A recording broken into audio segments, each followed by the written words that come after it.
Chapter 19, Purity. Give instruction in the principles of purity. Christian mothers be entreated by a mother to realize the responsibility resting upon you. Teach your children from the cradle to practice self-denial and self-control. Bring them up to have sound constitutions and good morals. Impress upon their tender minds the truth that God does not design that we shall live for present gratification merely, but for our ultimate good. These lessons will be as seed sown in fertile soil, and they will bear fruit that will make your hearts glad. To shield their children from contaminating influences, parents should instruct them in the principles of purity. Those children who in the home form habits of obedience and self-control will have little difficulty in their school life and will escape many of the temptations that beset the youth. Parents should train their children to be true to God under all circumstances and in all places. They should surround them with influences that tend to strengthen character. With such a training, children, when sent away to school, will not be a cause of disturbance or anxiety. They will be a support to their teachers and an example and encouragement to their fellow pupils. Exercise unceasing watchfulness. Parents and guardians must themselves maintain purity of heart and life if they would have their children pure. They must give the needed instruction, and in addition to this, they must exercise unceasing watchfulness. Every day new thoughts are awakened in the minds of the young, new impressions made upon their hearts. The associations they form, the books they read, the habits they cherish, all must be guarded. Keep the home pure and attractive. The home must be kept pure and clean. Unclean, neglected corners in the house will tend to make impure, neglected corners in the soul. Mothers, you are the educators of your children, and you can do a great deal if you begin early to inculcate pure thoughts by fitting up their rooms in a cleanly, tasteful, attractive manner. Guard the associations. If parents desire their children to be pure, they must surround them with pure associations such as God can approve. With what care parents should guard their children from careless, loose, demoralizing habits.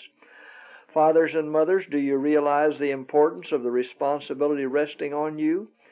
Do you allow your children to associate with other children without being present to know what kind of education they are receiving? Do not allow them to be alone with other children. Give them your special care. Every evening know where they are and what they are doing. Are they pure in all their habits? Have you instructed them in the principles of moral purity? If you have neglected to teach them line upon line, precept upon precept, here a little and there a little, let not another day pass without confessing to them your neglect to do this. Tell them that you mean now to do your God-appointed work. Ask them to take hold with you in the reform. Neighbors may permit their children to come to your house to spend the evening and the night with your children. Here's a trial and a choice for you, to run the risk of offending your neighbors by sending their children to their own home, or gratify them and let them lodge with your children, and thus expose them to be instructed in that knowledge which would be a lifelong curse to them. To save my children from becoming corrupted, I have not allowed them to sleep in the same bed or in the same room with other boys, and have, as occasion has required when traveling, made a scanty bed upon the floor for them, rather than have them lodge with others. I have tried to keep them from associating with rough, rude boys, and have presented inducements before them to make their employment at home cheerful and happy. By keeping their minds and hands occupied, they have had but little time or disposition to play in the street with other boys and obtain a street education. Erect barriers against sensuality. Those who have charge of God's property in the souls and bodies of the children formed in His image should erect barriers against the sensual indulgence of the age, which is ruining the physical and moral health of thousands. If many of the crimes of this time were traced to their true cause, it would be seen that they are chargeable to the ignorance of fathers and mothers who are indifferent on this subject. Health and life itself are being sacrificed to this lamentable ignorance.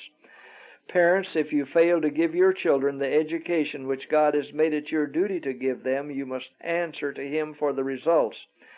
These results will not be confined merely to your children.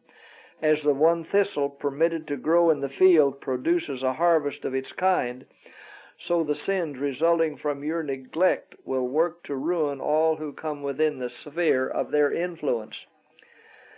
Fill the mind with images of purity.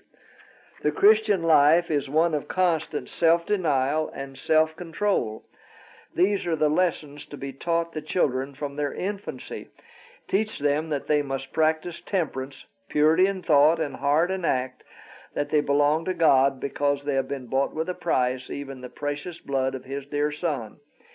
If in their tender years the minds of children are filled with pleasant images of truth, of purity and goodness, a taste will be formed for what is pure and elevated, and their imagination will not become easily corrupted or defiled. While if the opposite course is pursued, if the minds of the parents are continually dwelling upon low scenes, if their conversation lingers over objectionable features of character, if they form a habit of speaking complainingly of the course others have pursued, the little ones will take lessons from the words and expressions of contempt and will follow the pernicious example. The evil impress, like the taint of the leprosy, will cleave to them in after life. The seed sown in infancy by the careful, God-fearing mother will become trees of righteousness which will blossom and bear fruit. And the lessons given by a God-fearing father by precept and example will, as in the case of Joseph, yield an abundant harvest by and by.